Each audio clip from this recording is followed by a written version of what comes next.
Kung hindi ka maselan, sulit sir. May ilayo mo sir. May ilang ride mo. Hindi ka bibigoin.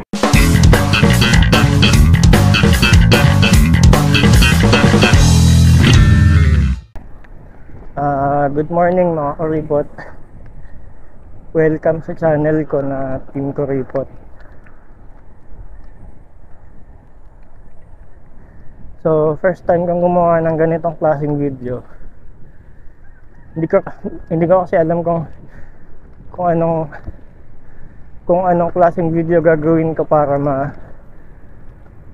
ma-introduce ko or ma-feature ko yung etong bike na ginagamit ko ngayon. Kung nakita nyo dun sa pinost ko sa TikTok, ilang beses na ako nagpo-post dun about dito sa bike. Bumili ako ng bike sa Shopee worth 5,900 pesos. Free delivery kasi may mga voucher ako. So dapat 6,000 plus yun. Kasi almost 500 plus ata yung delivery dapat. So nakuha ko siya ng free delivery. Tinesting ko lang siya. Shit.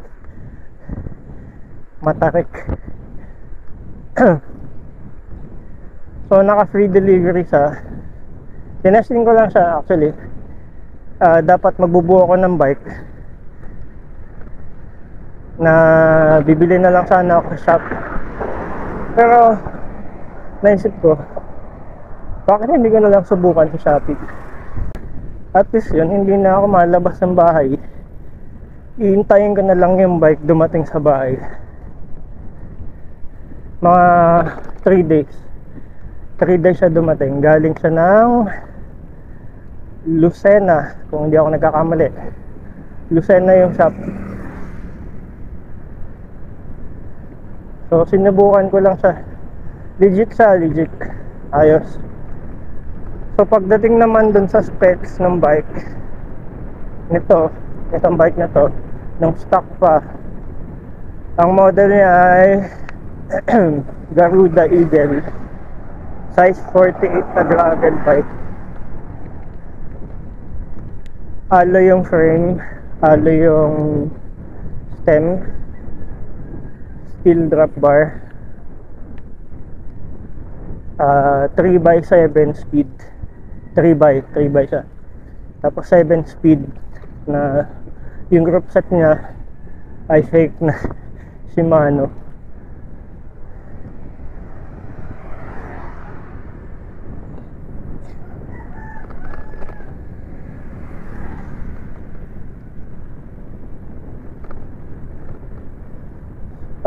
Time check muna tayo.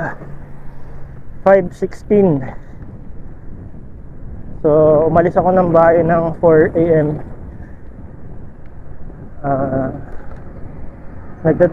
Nag-ride ako ngayon going south. Tingin ko maglo-long ride na lang ako. Kasi kanina ko pang pinag-iisipan kung maglo-long ride ba ako o short ride lang. Kasi 3 times na ako nalaglagan ng kadena. So chill lang. Yung pacing ko ngayon, chill lang. Hindi ako lumalampas ng 25. Hindi rin ako bumababa ng 20 kilometers per hour. So yun, dun lang yung range ng takbuhan natin ngayon. So ano pa ba, still yung rigid fork nya, size 700C.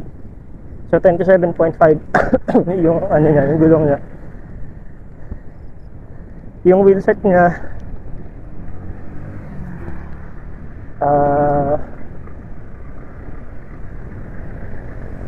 yung wheelset niya, alloy ang rim, steel ang spokes, steel ang hub, tapos tread type. So yung cog niya 7 speed na 1 Paul. So normally yung mga yung drivetrain natin ngayon normally 3 pounds, 6 pounds, 8 pounds, mga ganon. Ito Yung stock niya ay 1 Paul na 7 speed na thread type. So ilang beses ko na siyang na-repack kasi nung bago pa lang, siguro mga naka-4 na long ride ako, rain or shine, nababasa siya, kinalawang yung loob, nawala yung grasa, tapos kinarawang yung loob, umingay. So ang ginawa ko, nirepack ko na lang. So tatlong repack ata ako bago ko pinalitan. So ganun, para mapalitan ko yung cog niya, kailangan kong palitan yung hub, yung rear hub, kasi thread type. Kung papalitan ko na lang nung cassette type na. So medyo marami akong pinalitan. So balik muna tayo dun sa specs. Ano pa, yung brake levers na yung regular na road bike levers, hindi siya STI, plastic siya, so medyo malambot. Tapos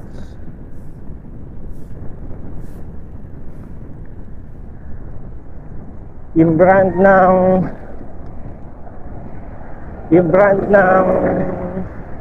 calipers niya, yung brake calipers niya ay Tolid yung nakalagay. So pinalitan ko na rin yun. Ano pa,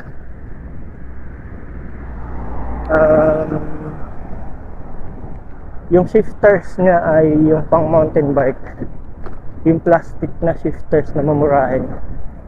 Siyempre budget bike lang yun, so doon nila tinipid.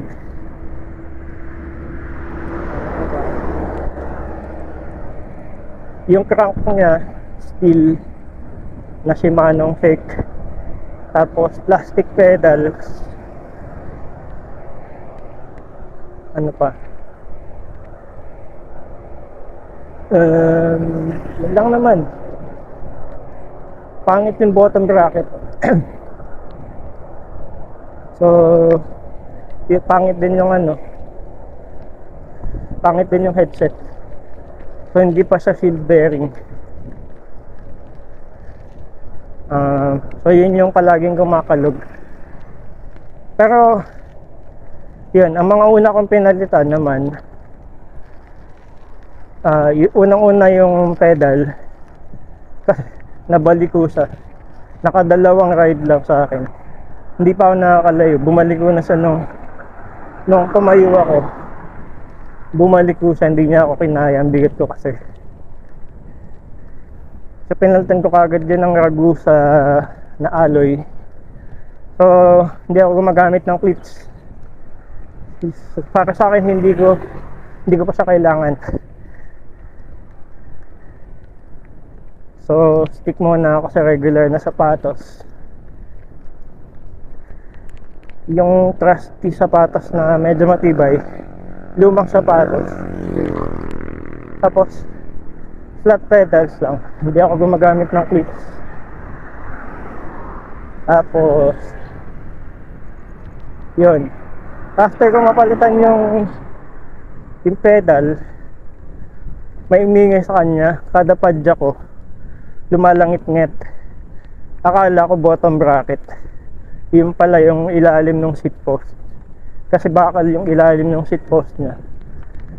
Yung saddle niya yung regular lang, yung clamp niya sa ilalim ay yung cheesy masyado. Akala ko bottom bracket yung umiingay, yun pala yung ilalim ng seat post. So ang sunod kong, hindi pala, ilalim ng saddle pala. So ang pinalitan kong sunod ay seat post, kasi yung alloy na seat post ay maganda yung clamp na kasama, nakadikit na sa kanya. Integrated na yung clamp, hindi siya gumagalaw, hindi umiingay.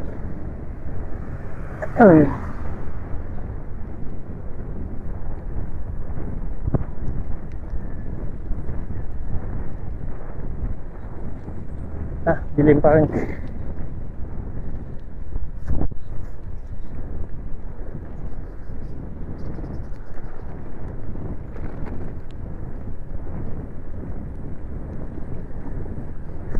Yun. So, ilang kilometers ba? Nakaka 22 kilometers pa lang ako kasi bagal yung takbo ko. Chill lang tayo. Ano pa? Yun, so ang una kong pinalitan sa kanya, pedal, then seat post. Yung seat post kong pinalit ay Truvative. Ano pa? Yung sinasabi ko kanina, pinalitan ko siya ng hub sa likod. Yung hub sa harapan, hindi ko pa pinapalitan. Stock pa rin siya hanggang ngayon. Hub lang sa likod yung pinalitan ko. 3 Powells. Ang brand niya ay Venom. Nabili ko lang din siya sa Shopee. Halos lahat ng parts na nilalagay ko dito galing sa Shopee. So 3 Powells worth 380 pesos. Ilalagay ko dito kung saan shop ko siya nabili. Ilalagay ko siya sa description sa baba. Yun, tapos yung cogs niya pinalitan ko ng 10 speed. Pinalitan ko din yung RD. So ang pinalit ko sa kanyang drivetrain ngayon ay Ragusa na chain. Yun yung gamit ko ngayon, Ragusa chain na 10 speed. Suntour, basta may Sunrun ata, nakalimutan ko yung brand. Yung cogs niya 10 speed na 1132. So yun, pinag-iisipan ko kung magpapalit ako ng 1130 o 1142 or something pang akyatan. Although naiakyat ko naman siya ngayon, medyo mahirap nga lang, kaya naman. Pero syempre pag tinatamad ako gusto ko chill lang yung akyat. Yun. So ang RD kong gamit ngayon is L2 A7 non-elite. So yung mumurahin lang. Siyempre, sorry po tayo eh.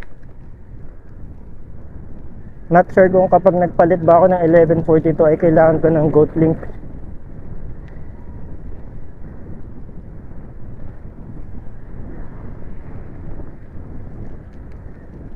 Kasi tinatanong ko yung mga shop na pinupuntahan ko dito sa amin. By the way, taga Mindoro ako, sa Calapan. So iba't ibang shop yung pinupuntahan ko dito. Sabi ng isa, hindi na daw kailangan ng GoatLink kasi ang maximum daw na tag na pwede kong ilagay dito, ang maximum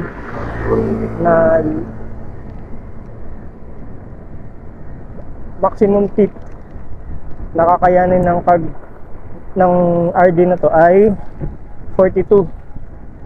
Ewan ko hindi ko sure. So nabuhayan ako. Sabi naman ng isa, ang maximum daw nito ay 36 lang. So 1136.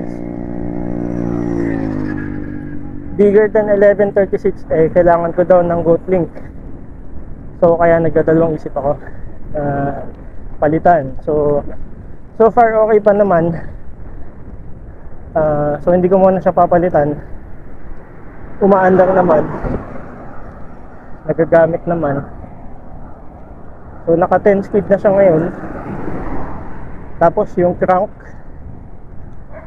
crankset, bale nung nagpalit ako ng crank, syempre nagpalit na rin ako ng bottom bracket kasi kumakalog na. Pinalitan ko na rin ng bottom bracket, Sagnit.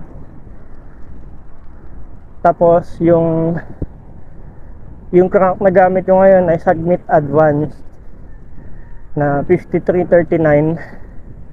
So ngayon currently naka 1/by siya. Tinanggal ko yung FD, nilagay ko sa 53, tapos dinisable ko na yung 39. Nakakabit pa rin pero naka-disabled lang syempre kasi wala nang FD So no choice akong kapag aakyat ako gamit yung 53. Yun. So far, okay siya. Ang problema niya ngayon, hindi kasukat yung bottom bracket. Kasi yung bottom bracket ko is nakasukat sa 2x. So bigla akong nag 1x. So yung kadena ko, kumakalas talaga. Hindi pa ako nakakalayo ng bahay, kumakalas. Ang naging solusyon ko doon, yung ginawa ko doon, dinisable ko yung dalawang maliit na kag. Kasi kapag nag-shift ako doon sa maliliit na kag, pag nag-shift ako doon sa 11 tsaka yung kasunod na 12 ata yun o 13, bumibitaw yung kadena, kumakalas yung kadena. Kaya ginawa ko, hanggang doon lang, parang 8 speed siya ngayon. Dinisable ko yung dalawang maliit para magamit ko siya sa long ride. So hindi ko pa nagagamit hanggang yung dalawang maliit na kag.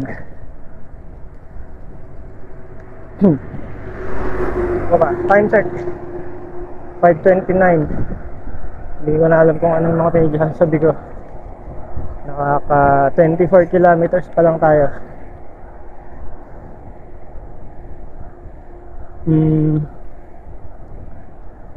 Ano ba yung in-upgrade ko dito? Yun, yung brake lever.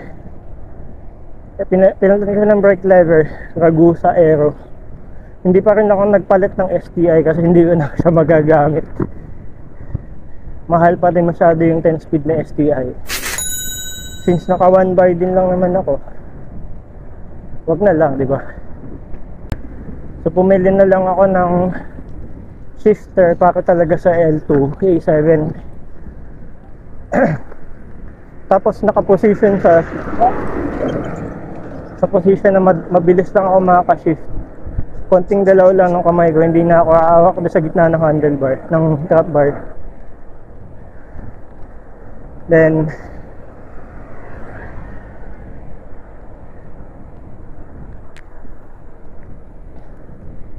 ano pa ba?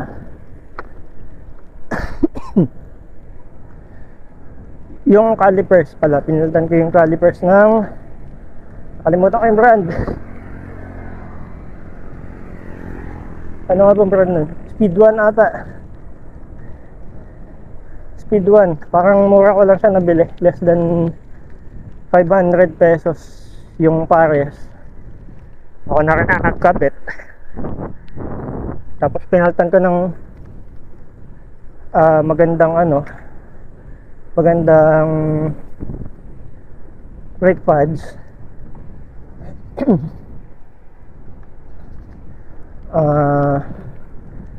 Ano pa, yung wrap bar syempre pinalitan ko kasi bakal yun eh, ang bigat nun. Tsaka na deform na yung kinakapitan ng stem, nahigpitan ko ng sobra, so na deform siya, umaalog. So kapag umipreno ako, bumababa. Pinalitan ko na ng tuluyan. Ang pinalit ko is Vanguard. Parang 200 pesos lang to, sa Shopee lang din. Pinadeliver ko na lang din sa bahay, 200 plus kasi may delivery fee. Tapos yung brake lever, Shopee lang din to, Ragusa Aero something, chuchu R500 ata. Shopee lang din. Then nagpalit ako ng mga brake cable. Yung brake cable, Shopee ko lang din binili.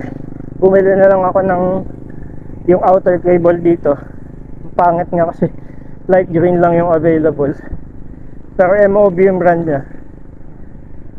Then yun, ginamit ko na rin yung pangloob. Tapos yung pin-deliver ko na galing sa Shopee, yung inner cable, JTPO, pang extra ko na lang sa bahay.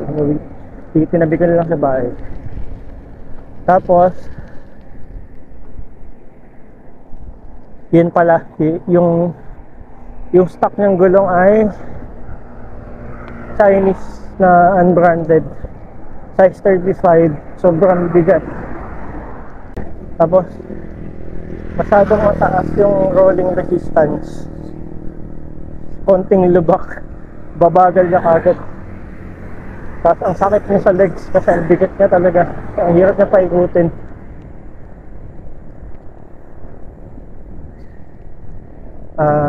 So pinaltan ko na yun ng Ragusa Dragon Race size 28, mas maliit siya. So okay naman. Yun, gamit ko pa rin hanggang ngayon yung itong Dragon Race size 28 na meron siyang inner tube. Yung inner tube, nakakailang palit na ako sa layo, napaplatan. Siguro naka-apat na palit na ako. Then yung pinagpapalitan ko, pinapavulcanize ko na lang para meron akong extra. Dala ko lagi sa long ride kasi solo lang ako lagi, wala akong kasama. So dapat may dala akong tools, may dala akong extra gulong, inner tube. Yun.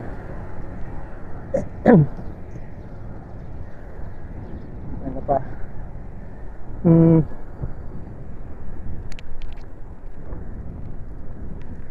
Ano pa ba? Yun. Ilang naman yung mga binili ko. Ilaw, syempre. Madilim pa kapag umalis ako ng bahay, so kailangan mo ng headlight saka ng tail light. Mumurahin lang yung binili ko. Yung headlight parang 100 plus lang sa Shopee din. Yung tail light ko dito ko na lang binili sa amin. Yung tail light ko ay worth 35 pesos lang ata. 35 o 45? 45 ata. 45 pesos. Okay naman. Nakakalayo. So mga ilang oras din siya bago malobat. So maliwanag na, saka siya malolobat. Siguro mga 4 na oras din. Okay na rin. Bago ako dumating ng bahay, lobat na. Kapag nag-long ride. Tapos yung headlight ko ay solar.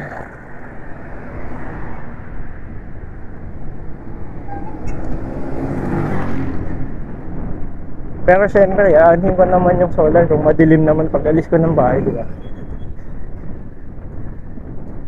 So, ano na lang yan, bonus na lang yung solar.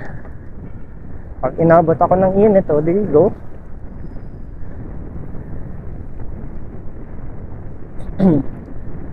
So ano pa bang pwede kong i-share dito sa bike?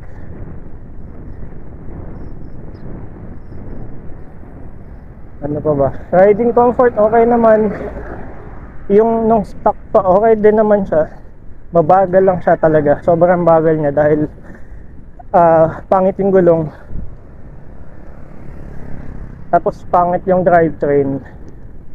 Pero all in all, sulit siya kung ano, kung hindi ka maselan. Sulit siya. Maiilayo mo siya. Maiilong ride mo.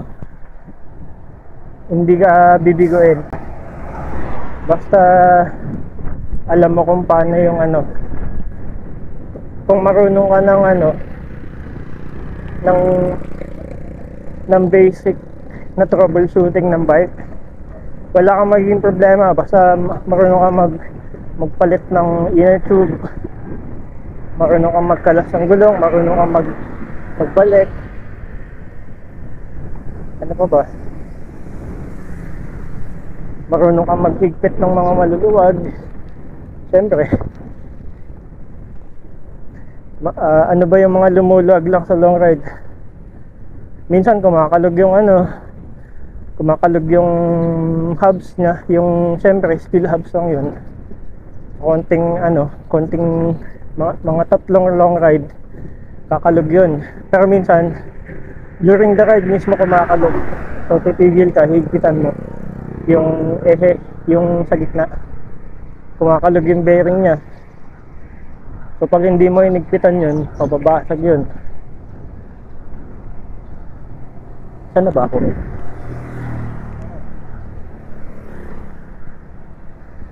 Ha?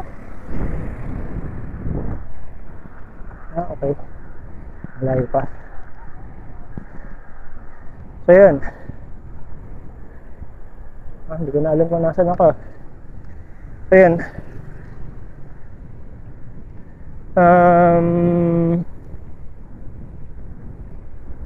Ano pa?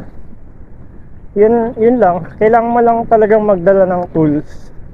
Yung mga normaling lumuluwag or normally nasisira sa ride.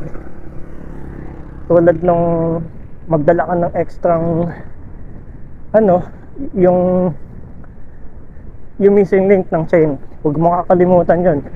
Missing link ng chain. Kasi pag naputol yung chain mo, tapos wala ka nun, yari ka. At least yung pang putol ng chain meron ka din dapat. Para kapag nasira yung RD mo, i-redirect mo siya. Gagawin mo siyang fixie para makauwi ka sa inyo. Yun kung ayaw mong mag-tricycle pa uwi.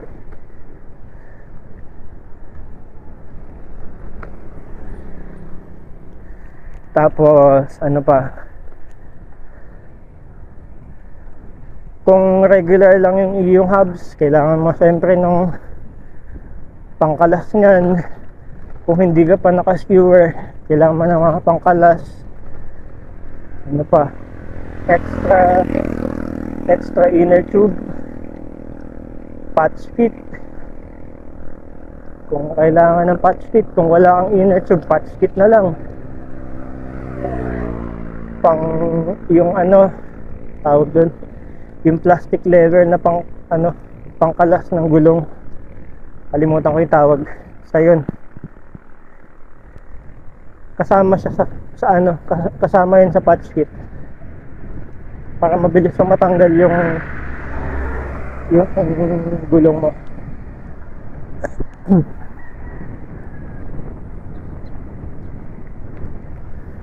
Ano pa? So far ang hindi ko pa napapalitan dito, yun nga, yung front hub, hindi ko pa napapalitan yun. Ano pa? Frame, syempre hindi ko napapalitan yung frame. Okay pa naman. Yung headset, stock pa rin yung headset ko. So kada gamit, kada long ride ko, ina-adjust ko ulit sa bahay, hinipitan ko. Kasi ang bilis yung kumalog. Pero okay pa naman. Lalaspagin ko pa ng konti bago ko palitan. Hindi pa naman niya ako binibigyan ng problema.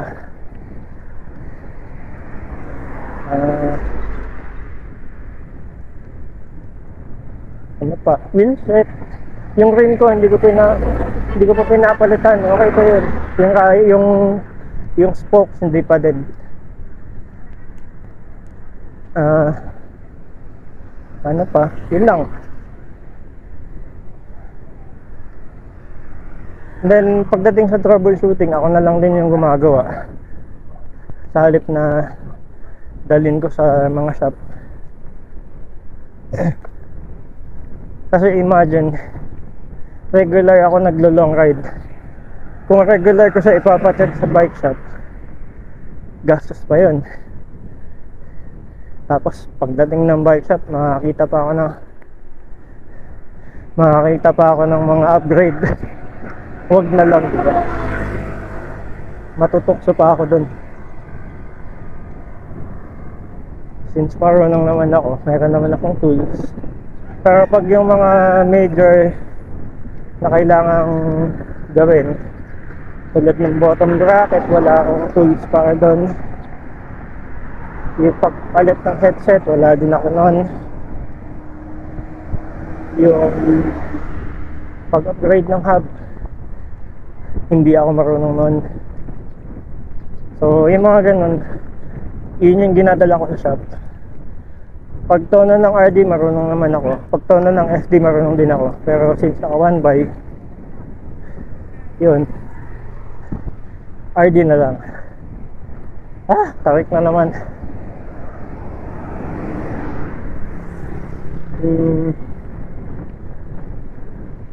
Saan na ba ako?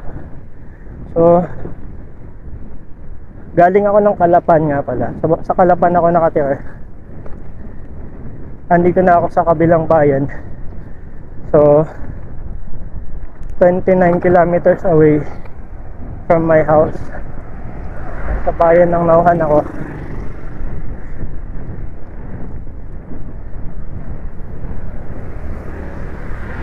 Marami ng sasakyan.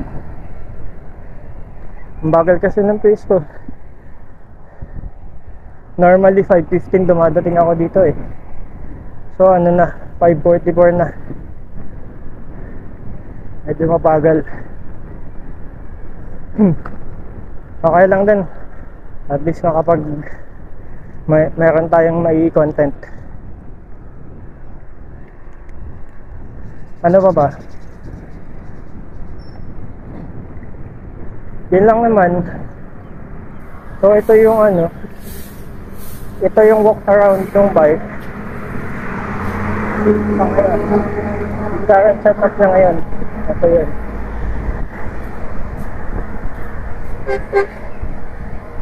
So yun lang. Kung meron kayong questions, comment lang kayo sa baba. Please subscribe. Malaking tulong para sa channel. So as much as possible, ang bala kong gawin dito sa channel, as much as possible, tutulungan ko yung mga baguhan. So yung bala kong gawin kasi dito sa channel, kung napapansin nyo, wala pa halos akong videos. Bala kong gawin dito, more on kuripot contents. Kaya Team Kuripot yung pangalan ng channel. More on kuripot contents.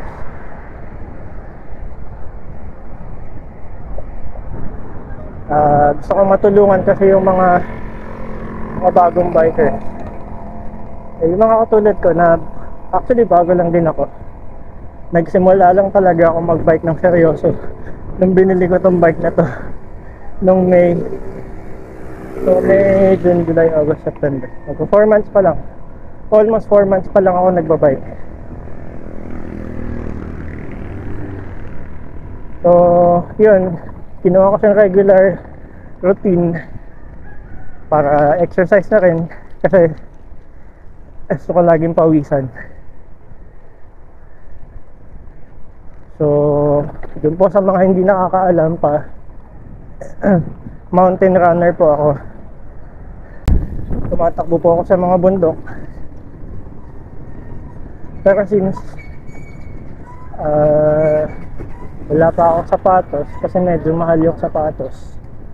Actually mas mahal yung sapatos kaysa dito sa bike.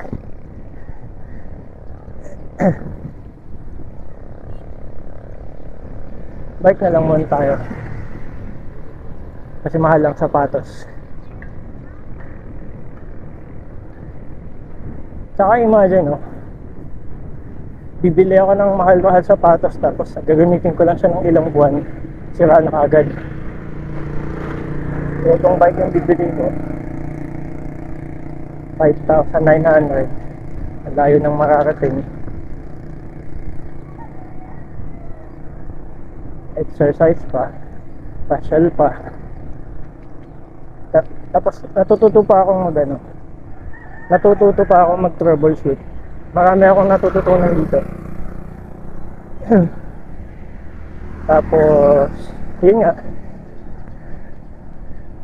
natututo kang magplano ng ride. So siguro dito ko na lang putulin yung content.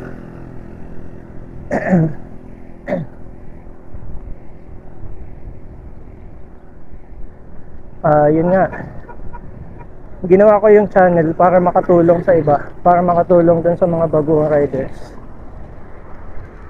I-share ko yung mga na-experience ko dito sa ride, dito sa bike, sa mga upgrades yung pinagagawa ko dito. I-share ko na lang dito para makatulong na rin. Yun lang. Good morning ulit mga kuripot. Nakaka 31 kilometers pa lang ako. Wala pa ako sa kalahati. Yun lang. Ingat sa ride.